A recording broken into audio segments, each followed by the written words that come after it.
This is Matt 1033. This is chapter 6, section 4. This deals with division, long division, synthetic division, and division of a polynomial by a monomial, and the remainder theorem. All right, so example 1, page 369, and example 2, which is on page 369 also, deal with what we call a polynomial divided by a monomial. Two ways they can write this problem. First of all, you can see here, here's my polynomial. Okay, it's divided by this 5x. In order to divide a polynomial by a monomial, you just take the monomial and stick it under each term of the polynomial. And then you reduce. 10 divided by 5 is 2. Take this x from this, we got 2 x's left. 5 divided by 5 is 1. Take 1x from that 2, and you got an x. The x's cancel here. 20 divided by 5 is 4. 2x squared minus x plus 4 is our answer. Another way they can write polynomials divided by monomials is as a fraction. Here in the numerator's place we have our polynomial. Denominator's place we have our monomial. Follow the same procedure. I'm going to take this monomial and put it under each term and then reduce. So here is the x squared y underneath each term of the polynomial. In terms of this one, 3 comes down, take 2 from 5, we get x to the third. Take 1y from the 2y's, we get y. 15 comes down, y's cancel out, take 2x's from 3x's, we have 1x left. 2x's divided by 2x's is 1, 1y divided by 1y is 1. In terms of this, the 6 stays on top. It's got to stay in position. Take this x, take 1x from the bottom, we got xy on the bottom. In order to do these type of problems here, you got to know your exponent rules. You got to know your 5 exponent rules. Got to know those 5 rules. I mentioned them before, I think in section 3. Got to know them. If you have to go back and review them in chapter 5, go back and review them. Second parts of this is dealing with long division. This is example 5 on page 371. It shows us dividing x plus 4 into 7x cubed plus 16x squared plus 2x minus 1. The first thing you have to check on long division and on synthetic division is to make sure that the divisee, which is right here, is in perfect descending order. In other words, 3x's to 2x's to 1x to no x. Perfect descending order. If you're missing a term, you have to replace it with a 0. Basically what happens in long division is we look at the first term of the divisor, the first term of the divisee. What do we need to multiply x by to get 7x to the third? Well, 7x squared. So I'm going to multiply this x by 7x squared, which gives me 7x cubed. But I've also got to multiply this 7x squared times the 4, because it has to be distributed both, which gives me 28x squared. We're always subtracting. So when I subtract, this becomes 7x cubed minus 7x cubed, which is 0. This becomes 16x squared minus 28x squared, which gives me negative 12x squared, plus 2x minus 1. We start the whole procedure over again. In other words, now we're looking at the x and seeing what we need to multiply to get negative 12x squared, which is, of course, minus 12x. We multiply minus 12x times x, we get negative 12x squared. We multiply negative 12x times 4, we get minus 48x. Subtracting, we always subtract. This becomes negative 12x squared plus 12x squared, which cancels. This becomes positive 2x plus 48x, which gives us 50x. Minus 1. Repeat the procedure. What do we need to multiply x by to get 50x? 50.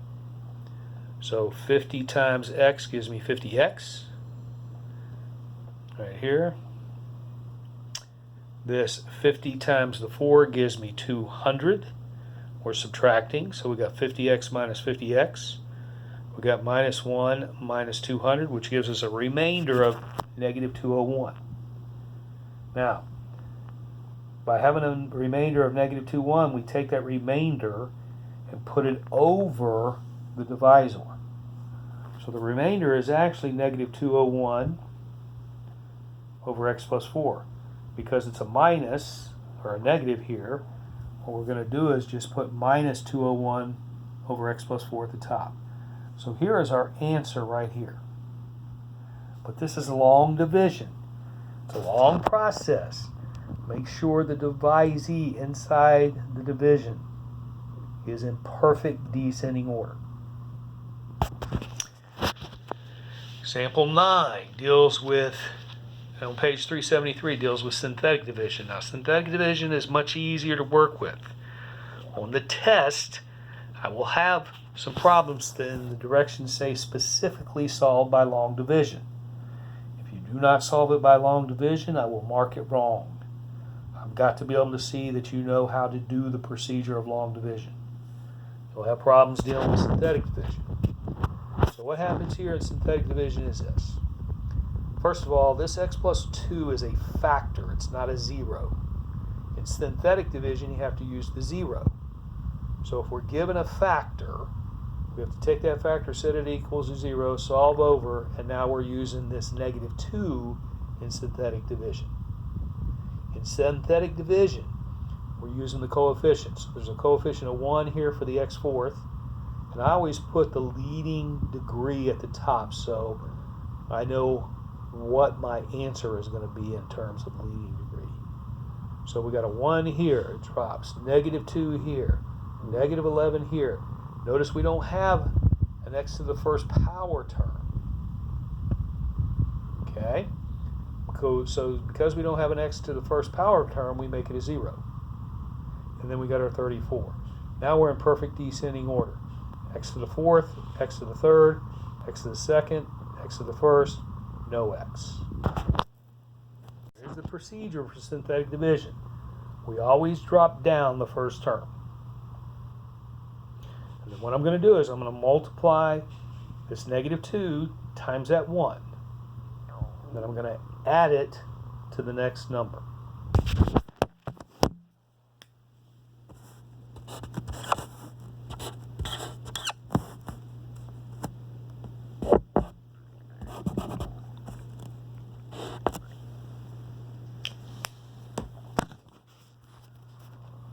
So see what I did there? Is negative 2 times 1 is negative 2. Negative 2 plus negative 2 is negative 4. And then all I'm going to do is repeat that procedure over and over again until I get to the end. So see what I did here. So now I have a negative 4. Negative 4 times negative 2 is 8. Add it to the negative 11 and we get negative 3. Negative 3 times negative 2 is 6. Add it to the 0, we get 6. Negative 2 times 6 is negative 12. Add it to the 34, and we got 22.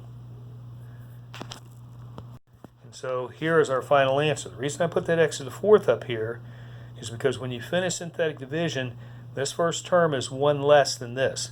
So this is 1x to the third. Then it just follows suit. Minus 4x squared, minus 3x plus 6.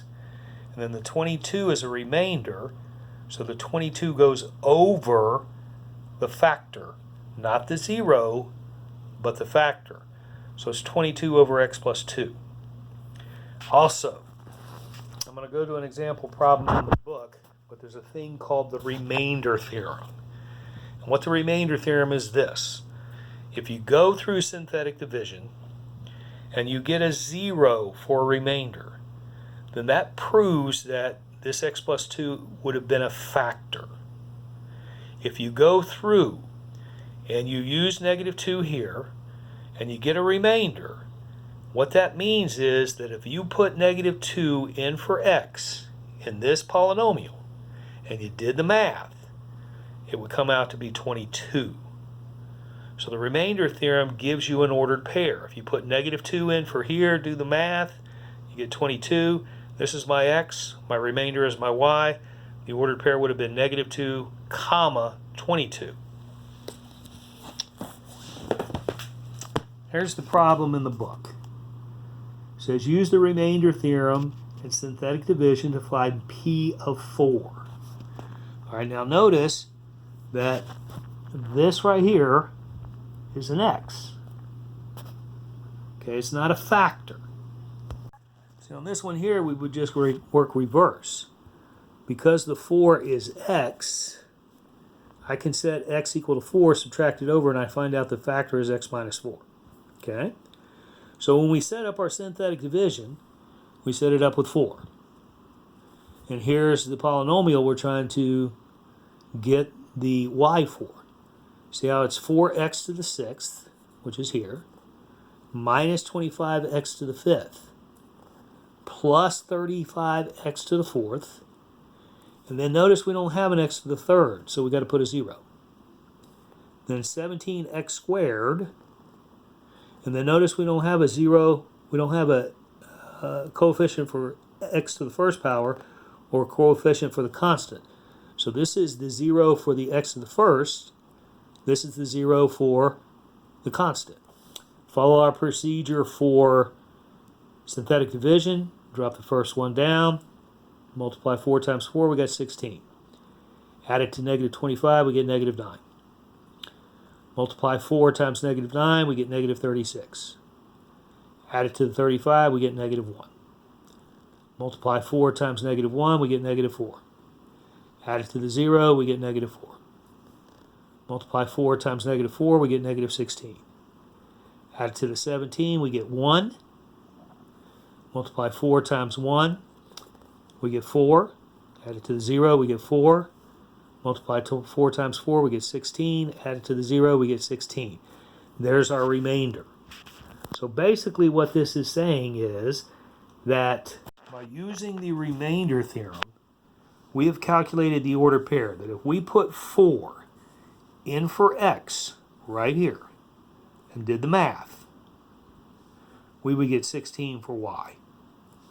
So the remainder theorem here tells us that if we put an x in there, it's going to give us a y. And that this x that we're doing has the factor if we just set it equal to 0 and solve back. So that's the remainder theorem.